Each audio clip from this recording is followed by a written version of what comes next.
बिस्मिल्लाहिर्रहमानिर्रहीम। अस्सलाम वालेकुम। आप देख रहे हैं मास्टर असील्स फेसबुक पेज और यूट्यूब चैनल। बहुत से असील लवर्स का एक सवाल रहता है कि उनके चूज़े ग्रोथ नहीं कर रहे, स्पेशली आजकल के मौसम में जब गर्मी बहुत ज़्यादा शदीद है, जून जुलाई के महीने चल रहे हैं, तो उनके चूज़े अच्छी खुराकें खाने के बावजूद ग्रोथ नहीं कर रहे। उन्होंने अपने चूज़ों को कमर्शियल फ़ीड अच्छी मयारी किस्म की वो भी इस्तेमाल करके देख ली, अपने परिंदों में ऑर्गेनिक फ़ीड घर पे बनाई बेहतरीन खुराक भी वो भी इस्तेमाल करके देख ली, सब्जियां खिला के देख ली, लाइव फूड खिला के देख ली, एनिमल बेस्ड प्रोटीन्स खिला के देख लिए, प्लांट बेस्ड प्रोटीन्स खिला के देख लिए, बहुत सारे मल्टी विटामिन ताकत की दवाएं दे के देख ली, लेकिन उनके चूज़े ग्रोथ नहीं कर रहे। तो इसके पीछे की वजह क्या है? ये एक टेक्निकल क्वेश्चन है। अगर इस टेक्निकल पॉइंट को आप समझ जाते हैं तो आपके छोटे चूज़े और बड़े चूज़ों में, बड़े परिंदों में भी ये मसला जो आएगा उसको आप टैकल कर लेंगे। आपके बड़े परिंदों में भी ये मसला आता है कि वो खुराक खाते हैं लेकिन उनको खुराक लगती नहीं है, तो छोटे चूज़ों में ये ज़्यादा आता है। इसके पीछे वजह क्या होती है? आप अपने परिंदों को जब मुख्तलिफ़ किस्म की एंटीबायोटिक कोर्स करवाते हैं तो उसकी वजह से, या आपके परिंदे मौसमी स्ट्रेस की वजह से डरे हुए होते हैं, तो उनमें ये मसला आता है। होता क्या है कि आपके परिंदे या कोई भी जानदार है, उनके जिस्म में छोटे छोटे ऑर्गेनिज़म्स होते हैं जो फूड को, जो खुराक को हज़म करते हैं, अब्ज़ॉर्ब करते हैं और जिस्म पे वो खुराक असर करती है। लेकिन जब वो माइक्रो ऑर्गेनिज़म्स उनकी तादाद कम हो जाती है, तो आपके परिंदे को जो आप अच्छी से अच्छी भी खुराक देते हैं तो उसका मेजर पार्ट जो है राउंड अबाउट 80% वो बग़ैर अब्ज़ॉर्ब हुए, बग़ैर हज़म हुए, वो वैसे का वैसे ही जैसे खाया वैसे ही पूप के ज़रिए खारिज हो जाता है, और 20 से 30% सिर्फ जिस्म में हल होता है, और वो आपके परिंदे को सिर्फ ज़िंदा रहने के लिए बस काफ़ी होती है, लेकिन वो ग्रोथ के लिए काफ़ी नहीं होती। तो अब आपने अपने परिंदे में क्या ऐसा करना है कि आपके परिंदे के जिस्म में वो जो छोटे माइक्रो ऑर्गेनिज़म्स हैं जिन्हें प्रोबायोटिक्स कहते हैं, उनको आप बेहतर तादाद में ला सकें। आजकल जब मौसम गर्मा चल रहा है तो आप जो भी फीड इस्तेमाल कर रहे हैं, अगर आप कमर्शियल फीड इस्तेमाल कर रहे हैं, ऑर्गेनिक फीड इस्तेमाल कर रहे हैं, या कोई भी फीड आप इस्तेमाल कर रहे हैं, तो उसमें आपने 2-3 चीज़ों का शमूलियत लाज़म कर लेनी है। अगर रोज़ाना नहीं तो कम अज़ कम हफ़्ते में एक आध दफ़ा ज़रूर ये शामिल कर लिया करें, तो आपके परिंदों के जिस्म के अंदर प्रोबायोटिक्स की तादाद माकूल हो जाएगी और प्रोबायोटिक्स की सेहत भी ठीक रहेगी।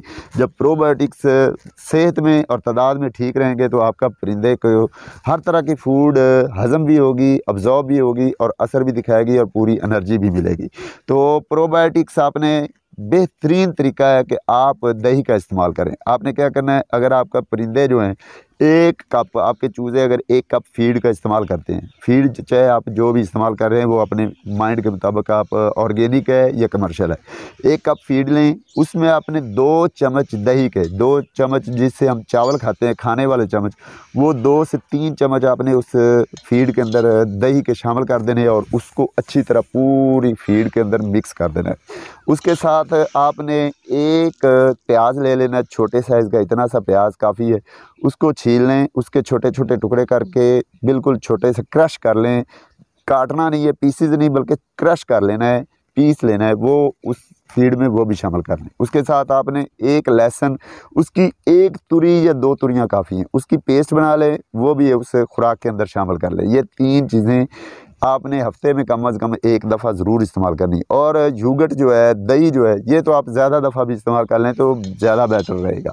ये आपने मिक्स करनी, अपने चूज़ों को ऑफ़र करने से पहले आधा घंटा आपने ये मिक्स करके अपने फीड कहीं रख देनी है मक्खियों से बचा के। अब फीड जब मिक्स होने के बाद आधा घंटा पड़ी रहेगी तो उसके बाद आपने अपने चूज़ों को ऑफ़र करनी है। एक तो आपके चूज़े इंतहाई शौक़ से खाएँगे, इसका टेस्ट अच्छा हो जाएगा, उनको ये अच्छी लगेगी, वो खाएँगे बड़े शौक़ से।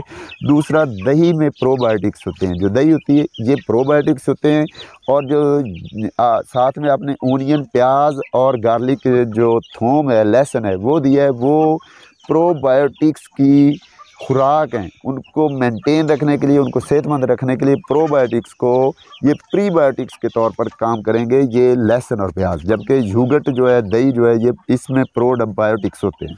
ये आपने रूटीन बना लेनी है। इंशाअल्लाह ताला आपके परिंदे के हाजमा बेहतर होगा, आपके परिंदे की इंटेस्टाइन्स, उनका जिगर, उनके गीजड़, उनके दिल, फेफड़े, गुर्दे, वाइटल ऑर्गन्स जितने भी है ये सेहतमंद रहेंगे। और जब ये वाइटल ऑर्गन सेहतमंद होते हैं तो आपका परिंदा, उसको खुराक लगती है। जब भी किसी परिंदे के वाइटल ऑर्गन्स डिस्टर्ब होते हैं तो उसको खुराक नहीं लगती, वो परिंदा आस्ता आस्ता वज़न लूज़ करना शुरू कर देता है। तो आपने ये इस्तेमाल करना है। साथ में आप अपने परिंदों में सिरका सेब है उसका इस्तेमाल ज़रूर करें। फर्मेंटेड सिरका सेब जो होता है इसमें भी प्रोबायोटिक्स और प्रीबायोटिक्स की तादाद होती है। ये भी आप महीने में 2-3 दिन के लिए इस्तेमाल ज़रूर किया करें।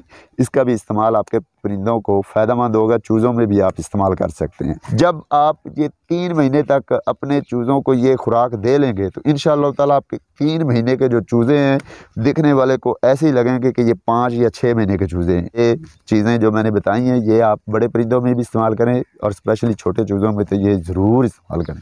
तो अगली किसी वीडियो के साथ फिर हाज़िर होऊंगा, तब तक मुझे दीजिए इजाज़त। अल्लाह हाफ़िज़।